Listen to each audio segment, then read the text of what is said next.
parents strongly caution the following programs are intended for mature audiences over the age of 18. These programs may contain some material that many parents would not find suitable for children and may include intense violence, sexual situations, coarse language, and suggestive dialogue.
Happy Tuesday. We are back again. Like this time, some of you guys sent us some emails about this band when we played one of their videos not too long ago. So we brought them on here. Here's Narcotic Self. How you doing tonight, dude? What's up? How's it going? Happy to be here. Absolutely fucking fantastic. You guys' intro got me all pumped up. I'm ready. We love our intros around here.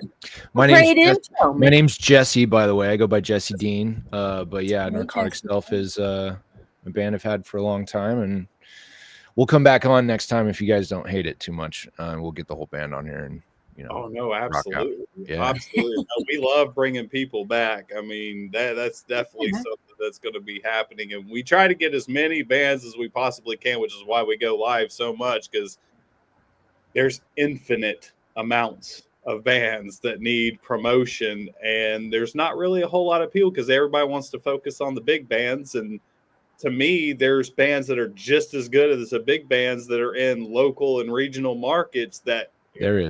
There's even bands I've heard that big bands that I know and I've seen and interviewed, and I'm just it's hard for everybody to cut through right now. It's so much stuff, and the stuff at the top is kind of in control.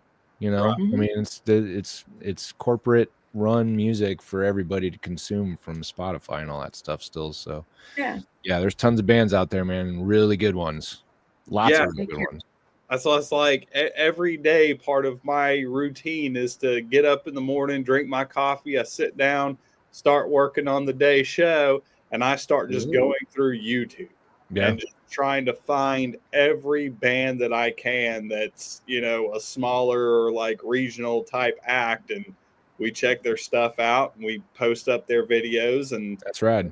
People like it enough, they'll end up emailing me. They're like, hey, bring this band on for an interview. Bring this band on. I had about 15 emails from people about your band wanting to bring them on, wanting to bring you guys on. So that's cool.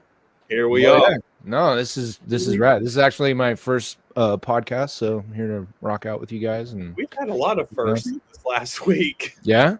Cool. Yeah. Well, it's all about new beginnings lately, so that's good. Part of that. We had a band on last night, Born Broken, that are out of Quebec, Canada. Right on. So yeah, we're getting a lot of them in. What are they like? What are them Canadian boys like? He was cool. I liked him. What's their music like? A lot like y'all's, actually. Oh yeah. Yeah, very very similar. I think he said that their bassist is the brother of one of the guys in The Agonist. Oh, cool. So, and I know he said there was a bunch of stuff he was telling me about their music and some of the people they were connected to up there. But yeah, their stuff's really good. It's really good. Sweet. So on that, we kind of gave you the rundown. You could choose between number 1 and 83, or you could roll a dice, and there's 50 bajillion different wild ass questions that's in there. So it's up to you whether you want to pick or roll. 84, by the way. Oh, 84. Right. All right. I'm gonna pick, and I'm gonna say 81. 81 it is. Whoa. Oh, let's not do that. All right. Imagine that you are trapped in an elevator. And there is a massive fan that is in there, and you are trying to get out. What is your plan? A fan of the music, or a fan of? Okay, I thought it was your music. Giant fan. Fan that I'm trying to get away from in an elevator. I'm stuck in this elevator. You're stuck in the elevator. You're stuck. You're stuck in there.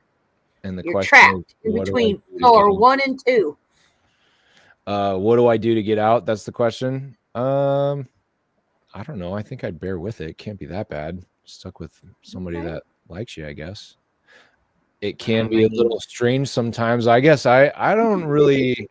There's a lot of times that I don't know how to take compliment and meaning a quote unquote fan. I mean, I don't feel special in any sense. So I just kind of say thank you and hey, go make your own music because you could make something just as good, if not better than me. That's kind of my attitude for everybody, but I don't know. How long do I have to be stuck in this elevator for? That's kind of part of the question. I don't think right. That should be added into the question. Like how long are we talking? You know. I mean, I get along with people pretty good most of the time. All right, let's say worst case scenario, this person is just like freaky and like just being too yeah, I would probably, maybe either jump to my death or climb way to the top of the roof to jump to my death from there. Jumping. Yeah, figure it out.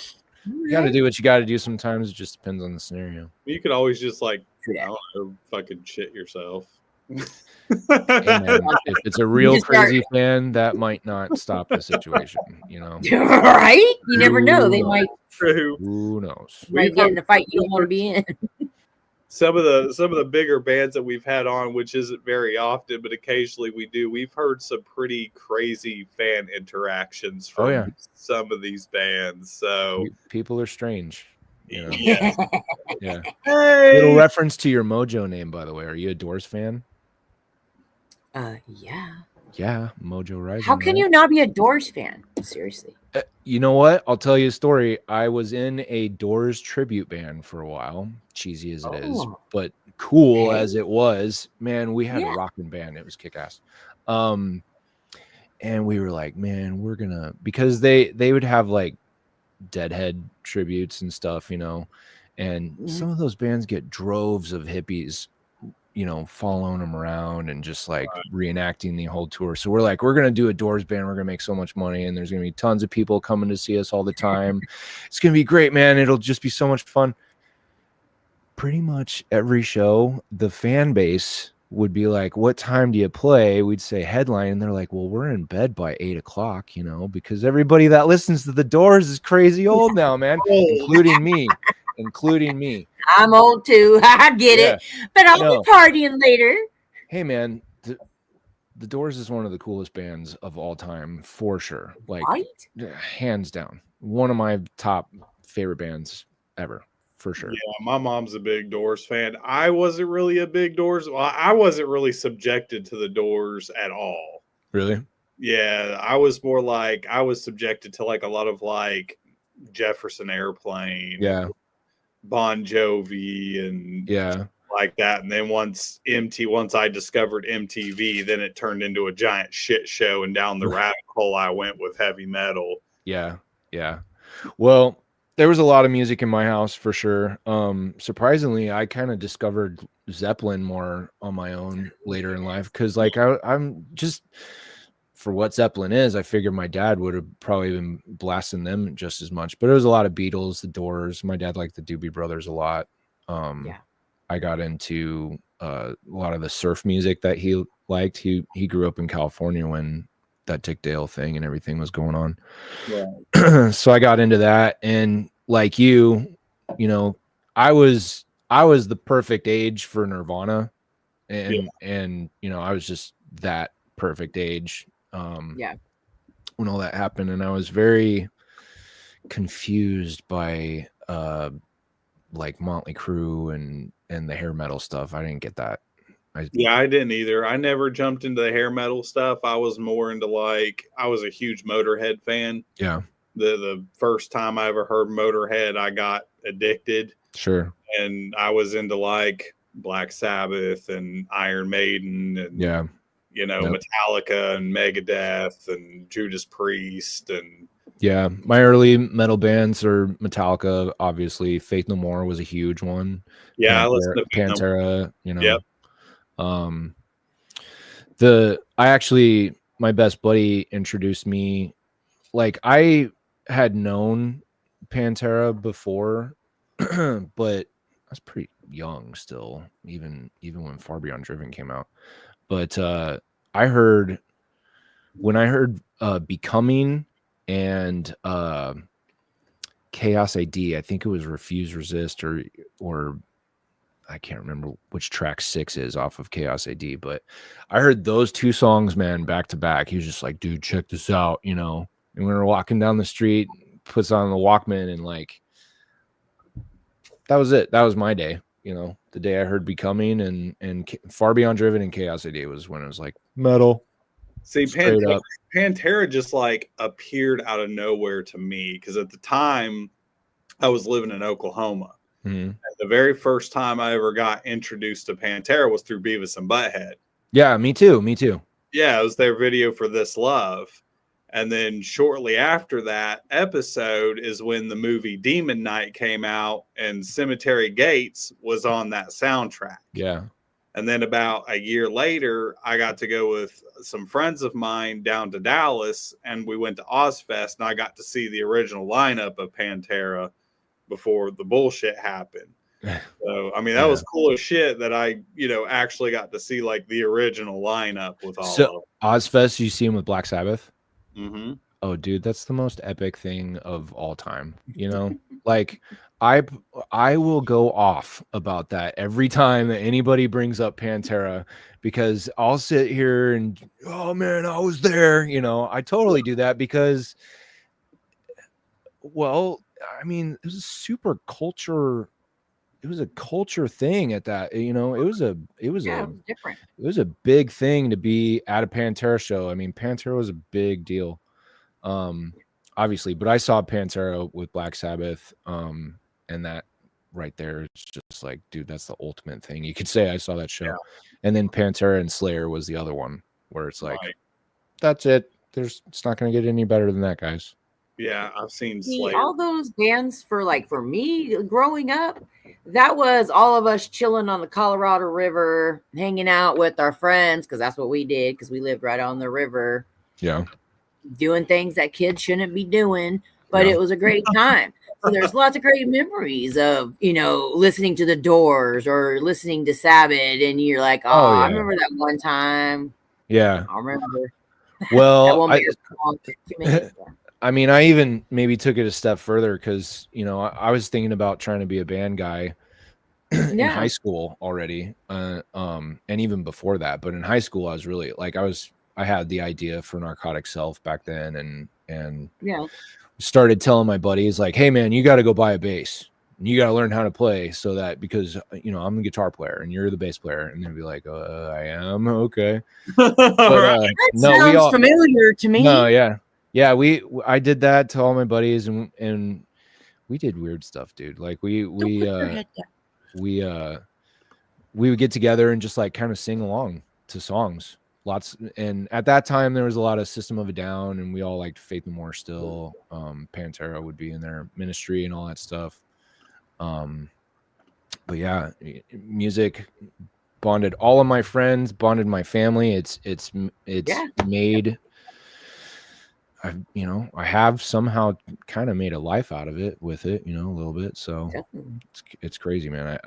I was thinking about that earlier today. It's like, if I didn't have music in my life, I just wouldn't exist. I just wouldn't be the same at all.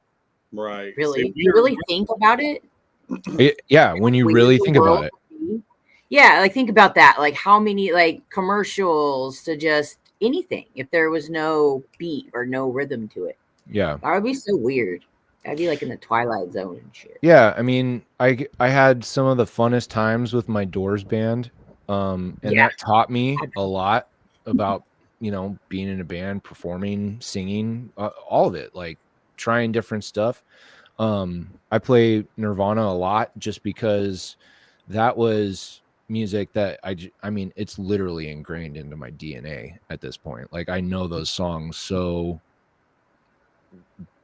front and back. Like, I learned how to play guitar off that stuff, and I get to go play it live sometimes and have an awesome time that people totally will remember forever. And if I didn't have that first time that I saw like millions of other people when they first saw It Smells Like Teen Spirit, my entire existence would cease to get sucked into, I don't know, what is that, like Back to the Future when they disappear or whatever? Yeah, we kind of got lucky because I feel like all of us are at that age to where we got to see kind of like the height of like hard rock and metal and I agree and all that, and we got to be there for it because we can all agree that music is not the same level as it was like back in the day when there was MTV and VH1, and music was this huge industry. And then the industry from back then to today is completely different.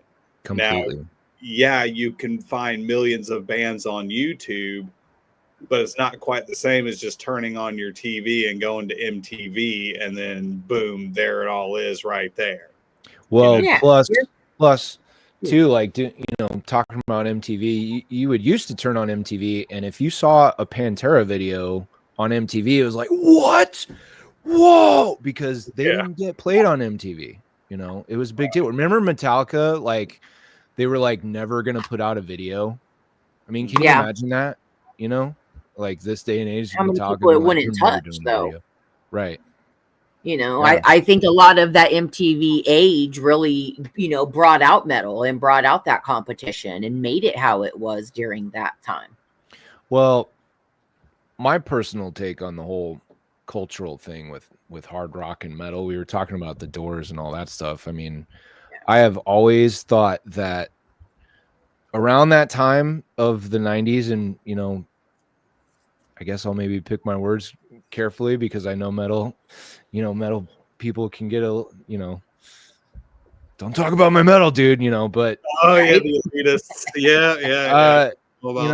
I think it was something really important that happened with bands like Nirvana and Pantera, for sure. I mean, Pantera's prime example of what I'm trying to say. Like, they broke this mold and it became rock and roll. Like, I think that metal is the new rock and roll.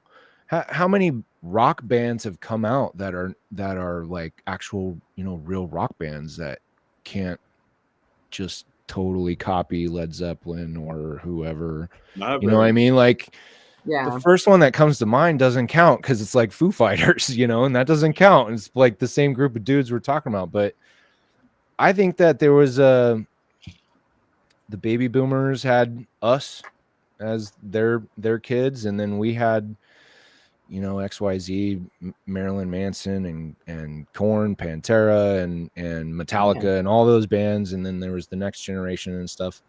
It's like, I think that metal is what rock evolved into. I think it is the new rock and roll. I think it has been for a long time, and I think it will be for a long time. I would agree with that. That's just kind of my take.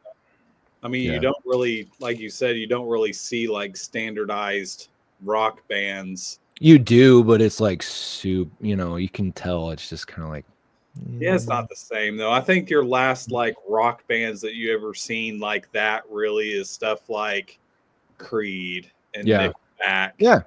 And stuff like that. You haven't really seen any bands like that emerge. Yeah. Not to that level, because even if they're still using clean singing, they're still putting in screaming. They're still down tuning guitars. Yeah. You know, there's still that more. The influence of metal crisscrosses back over now, you know, because there's been bands like Slipknot that kind of have that, you know, crossover appeal, and they're still super heavy. So it used to be back in the day that, like, if there was any screaming, and it's still like that for like a lot of people if they don't listen to metal, but I mean, if you've never heard metal before, you have no idea what it is, and you throw it on and someone started screaming into the microphone, that's a natural human reaction to it, you know, like if you've never heard that stuff. But now the metal's everywhere, you know, it doesn't take that long for anybody to discover it, or like you were saying, there's millions of bands everywhere, tons of good ones, you know. So yeah, times are different, man. It's crazy how all this is. I think one of the genres, and if you want to get, and I always ask this, and I'll ask the bonus question after this, but nu metal is kind of what the big crossover point was to me, because you had bands like Linkin Park, and you said like Slipknot and Edema and Orgy and all these that were taking different genres and making it, but there was a lot of like rock type vocals that were in these bands and using metal and the down-tuned guitars and stuff like that. Nu metal just created this whole new wave and almost a new genre completely, which I'm going to ask this question. How do you feel about this, like all these millions of subgenres of heavy metal? Do you feel like metal's metal, or are you good with like the whole subgenre thing? I mean, you can call it whatever you want, but yeah, metal's metal. I'm tired of trying to figure out what to call, you know, who cares? Oh my God. Yeah. Like, what's good is good, man. I loved all of the new metal stuff. I love death metal, you know. I appreciate the glam hair metal that I didn't like as a kid. I still don't really like it. There's some stuff that's like, you know, sometimes girls can come on. You're like, yeah, in the car or something like that. You know, that stuff's classic rock now. You know, they play all that stuff. You know what I mean? Korn and Slipknot are being played on the classical now. Well, hey man, it's dad rock, right? I'm like, dude, I wanted to cry. I wanted to cry. It's like I'm going to work one day and I'm sitting there in my car and I'm changing usually I listen to like Amazon Music or Spotify like everybody else does, but I wanted to just listen to the regular station. And I put it on the classic rock station. As soon as I switched it over, it's like Coming Undone from Korn. I'm like, what? Yeah, man. When the fuck did Korn become classic rock? And then right after I'm just like, there's something about 30 years, okay, when you've been alive long enough to talk about this without giving away your age, obviously. When you've been alive long enough, I remember being a little kid in the 80s, and there was this obsession with the 50s. You know, I don't know if you kind of remember that. Like Back to the Future. Back to the Future is great. Yep. I think I've referenced Back to the Future twice already now, but that's kind of crazy to think about, because right now everybody's renaissancing, as I knew they would, about the 90s, because the 90s were super important and very, you know, awesome. Like, yeah, that's when everything started to be cool in terms of like, hey, there's this thing called the internet and all this stuff can happen, and there was more bands and there was things happening, there was culture shifts and stuff, but from there it like everything oversaturated itself and then did it 5 times over. It's just there's so much of everything now, you know. It's hard to sit and like, I mean, if I find a new band, you know, like I pretty much want 3 amazing albums from them. Like I want to dive into this like black abyss of their music forever. And that's so not even really fair, you know. It's like because there's such great bands out there that might I mean, like us, we wanted to release. What's that? They could be just starting. It could be a brand new band. Yeah, just starting, or what we're finding out is that, you know, because we were kind of trying to go a more traditional route of releasing music. Like, I want to put out an album, you know, like I don't collect. I'm not a vinyl guy. I'm kind of getting into it, just because I like a big piece of artwork. That's kind of something I really like. But we wanted to put out an album of all this stuff, and it's all recorded. But it just doesn't even make sense. You know, it's thousands of dollars to press vinyl, and unless you're going to sell that right away with, you know, a tour and all that stuff lined up and ready to go, it's like, who's got the few grand for that one thing, you know? So we kind of find out that it's, you know, what we're doing this release strategy and putting singles out for the next year, if not more. And that's what pretty much everybody's starting to do, you know? Right. Yeah. So hopefully I can find another band that I can just like, 3 albums of the most amazing band I've ever found. How many of those do you find in your scouring that you do across the internets? It's not very really it's very often. So I mean, the argument, right, is that if you got to put out that much content, how much meaning does your content have? You know, right? Do you feel like that's something you're witnessing with all the bands? Is it more stuff but less memorable? Not really. I mean, it really depends on the band, because I still see bands putting out full albums. Yeah. And then I also see bands doing the same thing you're seeing, is just putting out singles. Mm-hmm. So it's been very like hit and miss, because like I said, there's been bands that I've found that are actually putting out full albums still. Yeah. Like even my band, for instance, we're putting out a full album. Yeah, I mean, it's not that you can't or anything. So, I mean, we're doing it, but I guess it just really depends on what you feel and how you feel. And ultimately, sometimes it comes down to money situation also, because sometimes it's cheaper to put out a single versus putting out an album. So it all just depends. But I'm definitely with you on the vinyl, because like I do collect vinyls and I like vinyls, but cost efficiency for like a brand new band that's just coming out, it really, unless, like you said, unless you're going on some big ass tour, and it's you like, gotta have it, and like, it's a merch item, and they're gonna buy it right then and there, and you know that you're gonna sell because you're going on a 30-day tour.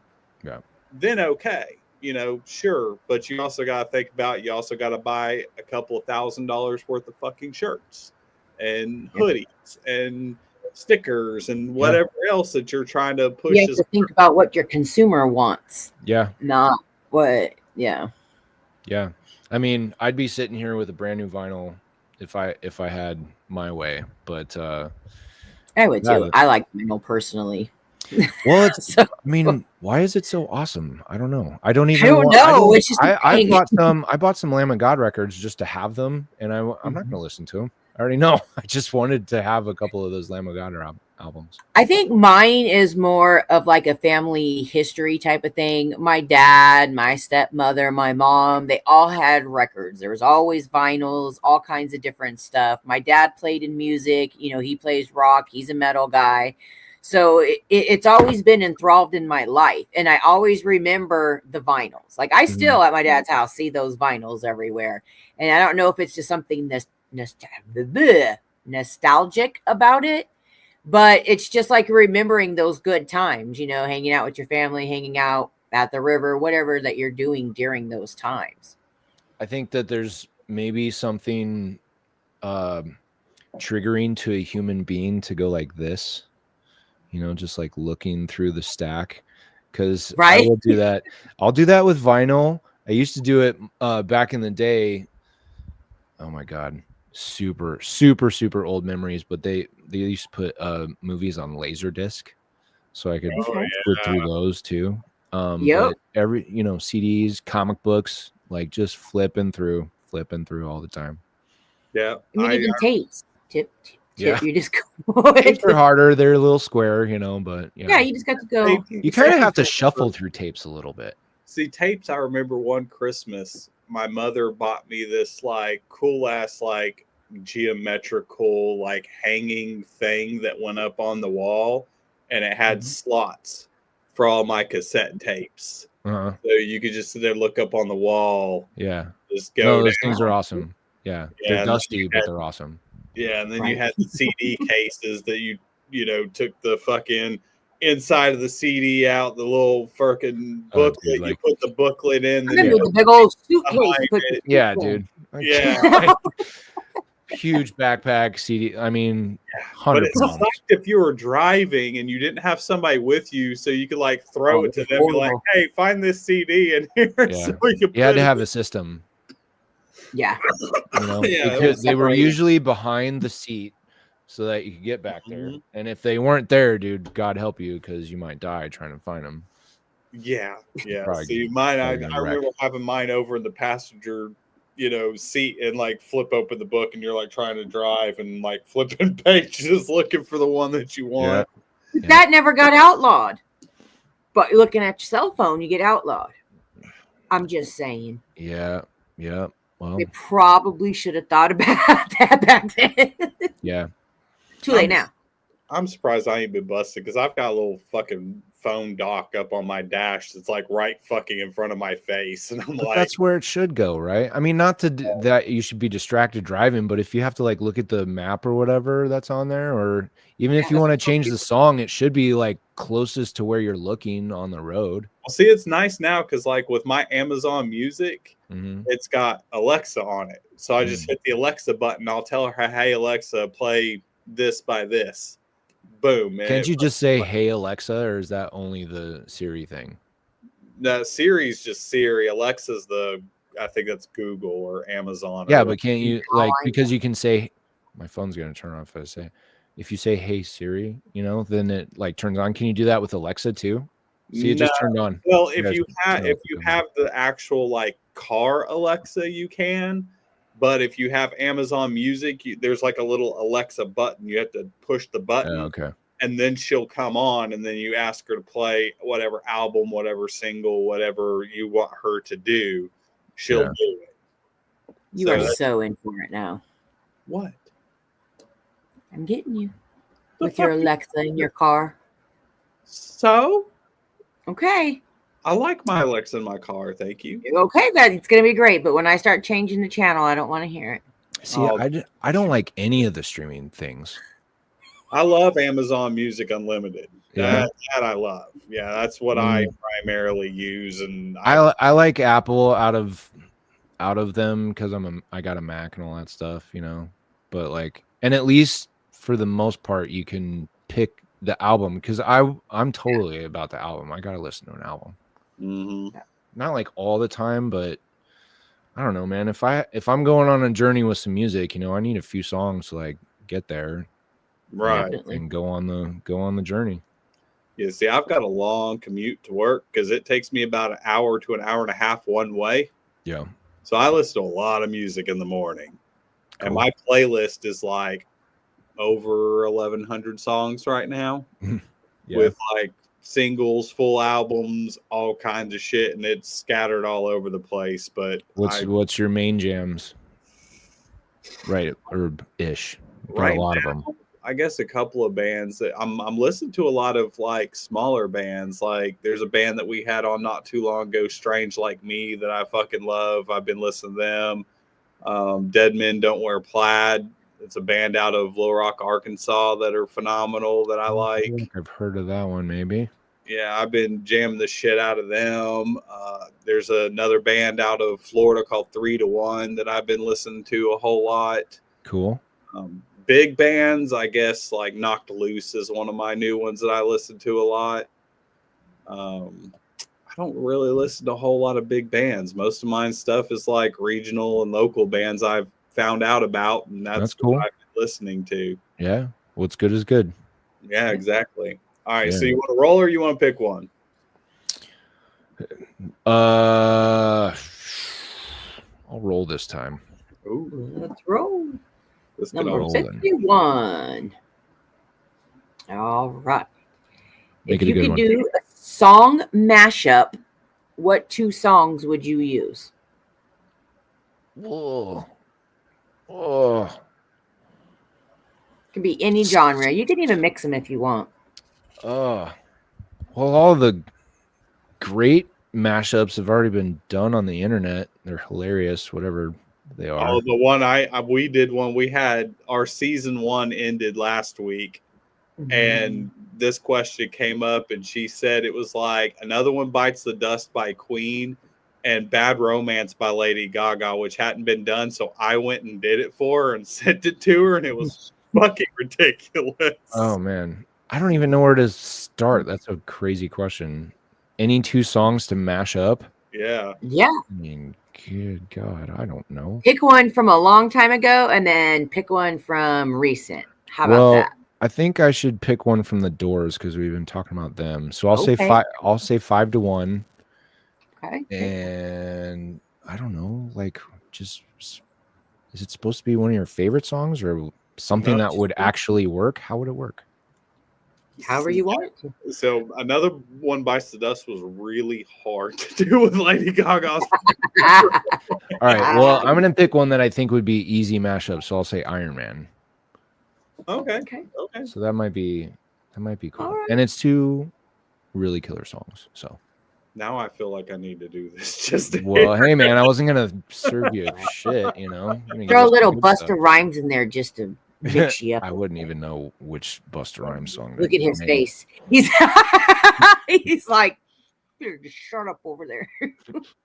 Don't do that to me. Don't do that to me. No Busta. Oh, I'm gonna start thinking of a good one. That's all right. She's gonna have fucking mixing up songs tomorrow. All right. Yeah.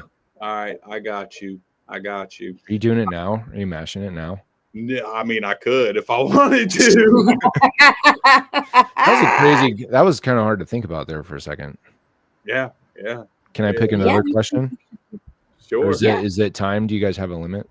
We still got like. No, I mean, maybe there's a rule. Maybe you can't answer too many questions. I don't know. Oh no, you can answer as many as you want. Well, I'm gonna pick number 11. We got 81, and I'm gonna go 11. If you can own any mystical creature, what kind of mystical creature would you own? Dragon. That's I can control this mystical creature. Oh yeah. I didn't even think about that. I probably should have thought about it, but that was the first thing that came to my mind. Okay. You can fly and ride on it. You can make it scare all of your neighbors away, and you can burn whatever the fuck you want with that dragon. And look cool doing it. Yeah, dude, it's a dragon. Did you see? I don't know if you've seen, because I just saw this today as well, because my wife showed it to me. But they're doing the How to Train a Dragon in real life. I see like probably every little movie thing that ever goes across the internet. So I saw that one as well. I didn't know if it was real or not. It looked the photo looked real. Yeah, the photo looked kind of legit. Right? I don't know if I recognize the actor though. Was it real? Oh, I recognize the actor. I don't know the name because I'm horrible with names. Well, but I recognize the actor. Dude, I was wondering, is this AI? You know, you're wondering what you're looking at anymore. That's hard because like AI is being used so much for everything. I saw another article post, whatever it was, that Coca-Cola kind of fell flat on this commercial that they put out, but they used AI to create it. So I checked it out really quick, and it just looks like a straight up AI made Coca-Cola commercial, just a Coca-Cola commercial as you think, a Christmas one, you know, with the sparkles, all the happiness everywhere, and and the Coke, snow, the snow. I don't know. I guess the article was saying that it wasn't hitting with consumers well, whatever that means. But the AI thing, man, you can tell when you're looking at it. Still, you know, it's going to be scary when it gets to the point that you can't. Hopefully we can keep our eye on that stuff. So we way they're rolling with it. It might. I mean, I know we use AI here at the station a decent bit for like stagnant posts. Yeah. Because I have a graphic design background, but do I have the time to sit there and fully draw out something for one little fucking post? Yep. Absolutely not. Yep. How many? We put up several in a day. Oh, I mean, it's coming. You know, I'm a Photoshop guy. I've loved Photoshop for a long time. I think it's an amazing program. But even being involved in that and seeing what AI is already doing to that, that's when I was like, I think I gotta maybe not make this my main profession right now, because it's scary, dude. That there's stuff that used to just take forever to do in Photoshop. It's a click of a button now, and it just knows what to do. It's insane. I mean, there's still stuff that I do in Photoshop, depending on what it is that we need. Yeah. And if it's something that I really want to do myself and make it look an exact certain way, then obviously I'm going to use Photoshop and I'm going to take the time to do it. Yeah. If it's something, just a stagnant post that we're trying to promote some bands really quick or whatever, then we'll use a little AI photo. We'll throw the shit together and we'll post it, because it's all about fucking content. Yep. And it sure is. It doesn't matter. So when you've got all that content you have to create, you don't have time to sit in Photoshop all day, because you're going to be lucky if you get 2 posts out of what you've sat there for 10 hours creating in Photoshop, versus you can go to AI and create 50 freaking posts in 30 minutes. Yeah. So I know a lot of people are like, screw AI, you're taking away from artists, blah, blah, blah, blah, blah. But it's like there's pros and cons for us that can't really afford to pay somebody to create something, and we still got to put out content. It's good use. Mm-hmm. Does it take it away from the artists? Probably, but we wouldn't have had the money to pay those artists to begin with. Yeah. So yeah, it's just one of those things. It's going to evolve and be what it is. You know, it'll hurt industries and create other ones as well. So right, got absolutely. to change with the times. What's up, Clark? All right, so you want to pick or do you want to roll? I'll pick number 1. Number 1 it is. If you can play any other type of music than the one that you already play, what would you play? Funk. We've heard that before. Funk. Well, I mean, if I was to like bless myself with the most amazing abilities on the guitar ever, or any other instrument, I'd love to learn classical guitar a lot more and just be like amazing like that. I love funk music. I think surf music can be pretty cool. I don't know if I'd want to be stuck playing that, but funk, man, you can jam that forever, dude, and it slaps and people are dancing. Funk's cool, dude. I think funk's cool. That's kind of how I feel about because like if I was to play another type of music other than metal, I would play a ska band. Yeah. I don't know what, I've always liked ska. Like I liked it back in TV when I got introduced to like Mighty Mighty Boss Tones and shit like that. No doubt. I fucking love like the ska band. I'm kind of into bluegrass a little bit too. I mean, I can't say I'm like into it, but that would be another genre that would be cool to play musically. Anything kind of traditional wise, like, dude, I love a good rap song if it's good. Yeah, same. And I actually I do dig some bluegrass. Bluegrass is starting to kind of cross over into metal, because like I actually ran into a band the other day on YouTube that was a bluegrass band, but they did covers of metal songs. There's a specific one that does Metallica only, and it's great. I think they're called Iron Horse. I've had the album forever because you just throw it on and people are like, wait a second, that's not It's just cool. It's just cool. I'll have to look that up. Yeah, there's a bluegrass band. They wear masks with like overalls. Yeah. And it's bluegrass, but they do covers. They on YouTube, or is that the YouTube? Yeah, that YouTube. They're on YouTube. Like I've seen them do Korn, Slipknot, System of a Down, Disturbed. Yeah, that's cool. Bluegrass can kind of work surprisingly for a lot of that stuff, because there's thrash elements that work on both sides, Right. So, yeah. A lot of people don't think about that shit. Like where this stuff actually like truly derived from, and how much stuff is pulled from other genres that you really don't think about. Yeah. Yeah. I do. Well, music evolved so much. I mean, look at how much music has evolved. It's something new every week. There's a new genre. Well, there's nothing left but to mash things together at this point. Right. Yeah. You know, I don't get a lot of I don't think anybody gets a lot of new bands that just blow them away. I mean, that's something that just happens whenever. Love for it to happen every single day. Find a brand new band that blows me away. Last band that blew me away totally was 12 Foot Ninja. And I will tell you what, man. Awesome. Now, I loved Mr. Bungle. Like, I thought Mr. Bungle was the most incredible music I had ever heard in my entire life, and I still kind of do. But at the time, hearing it when it was coming out, talking about mashing different styles, dude. Like, are you familiar with Secret Chiefs 3? No. Okay, so Secret Chiefs is like, I think they're called the Secret Chiefs 3, but I call them Secret Chiefs sometimes. But it's basically Mr. Bungle minus Mike Patton and maybe plus or minus some other members. But they actually have a tune that I notice all the time in commercials. If you heard this song, you would recognize it.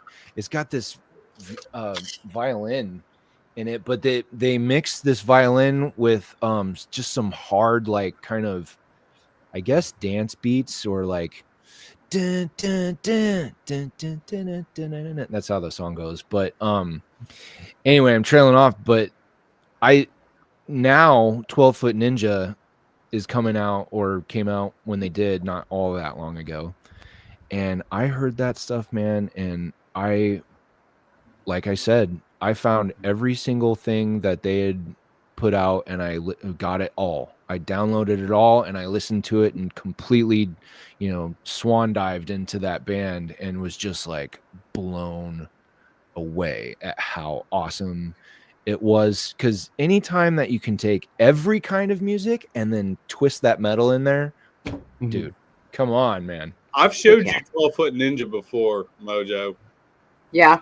Yeah, that was that band that I showed you, that they were playing like metal, that it turned into disco, that it turned into salsa, then back to metal.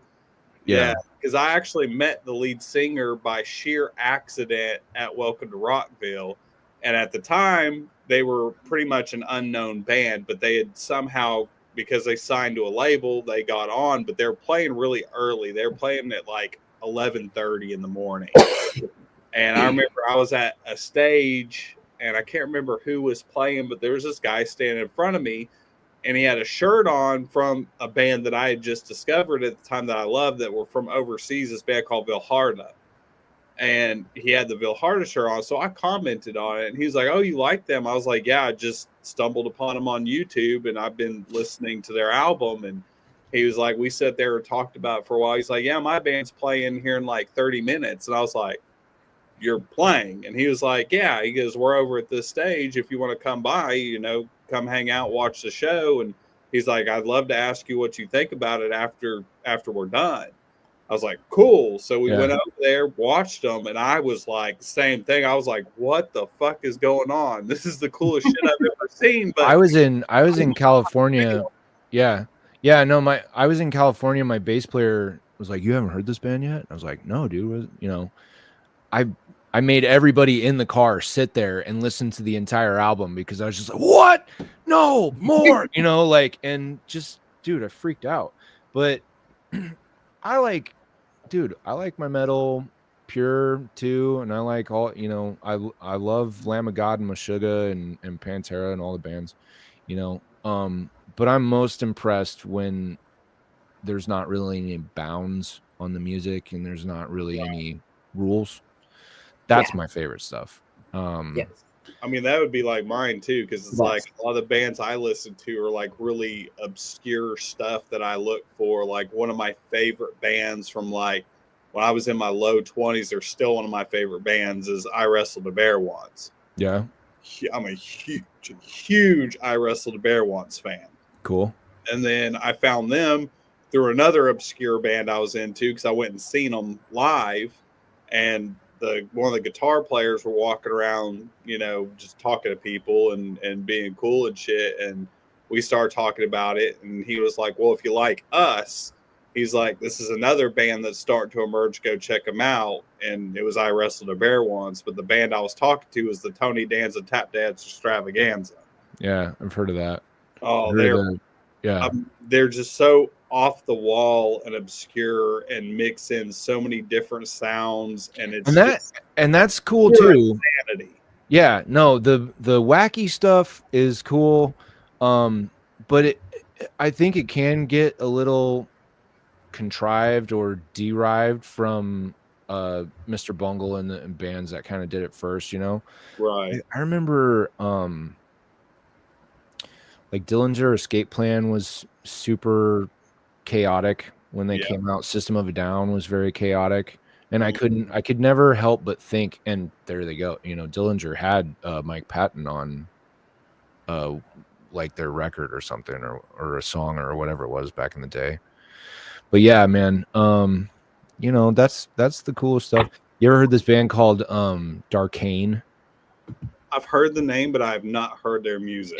It's like European metal, kind of mathy thrash ish, but that's another band that they have some like really cool. I don't know. They just make really cool choices. Like they're full on metal, but that's a cool band to check out if you haven't.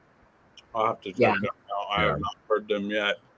Now, on that, we've ran out of time, but before y'all go, we're going to play a video from Narcotic Self. Yeah. Where do you guys like to talk to your fans the most? What's like the one area that you pay attention to the most on social media? Where can they get your music? And if you have merch, where can they get that?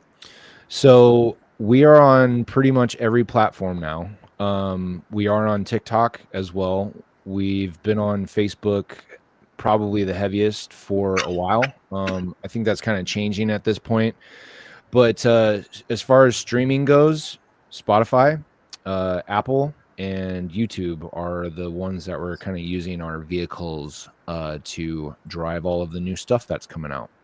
Okay. So, banging my mic around. Gotcha.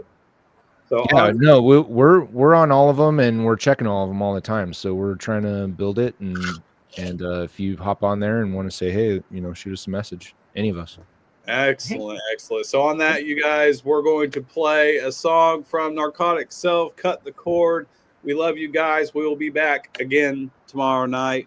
Until then, we're out.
You're a stubborn little parasite.